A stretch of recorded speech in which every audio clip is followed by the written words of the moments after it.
बढ़ते हैं लखनऊ से बड़ी खबर आपको बता दें, जहां पर वसीम उर्फ जितेंद्र त्यागी पर एफआईआर की खबर सामने आई है। सादतगंज थाने में मुकदमा दर्ज किया गया है। नफरत अंगेज तकरीर को लेकर एफआईआर दर्ज कराई गई है। सादतगंज की रहने वाली कनीज फातिमा ने ये एफआईआर दर्ज कराई है। कनीज ने सुप्रीम कोर्ट के हुक्म की खिलाफ वर्जी का इल्जाम लगाया है। लखनऊ में साबिक चेयरमैन शिया वक्फ बोर्ड वसीम और जितेंद्र नारायण सिंह त्यागी के खिलाफ सादतगंज थाने में केस दर्ज हुआ है। लखनऊ के हाता नूरबेग सादतगंज की रहने वाली कनीज फातिमा ने ये शिकायत दर्ज कराई है। उनका कहना है कि जितेंद्र त्यागी लगातार सुप्रीम कोर्ट के हुक्म की खिलाफ वर्जी कर रहा है।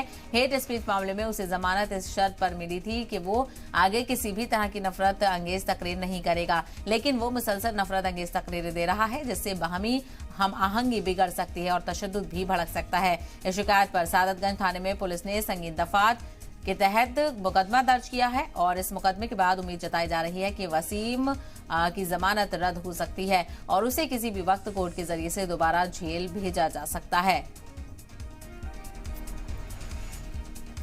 तो खासा सुर्खियों में रहे वसीम रिजवी उर्फ जितेंद्र त्यागी, जिन्होंने मजहब तब्दील करके जितेंद्र त्यागी बन गए थे। उनको लेकर एक बार खासा तनाजा देखने को मिल रहा है। ज्यादा जानकारी हासिल करते हैं, हमारे नुमाइंदे अतीक अहमद हमारे साथ जुड़ गए हैं। अतीक, क्या है पूरा तनाजा और क्या कुछ इस मामले को लेकर कहा जा रहा है?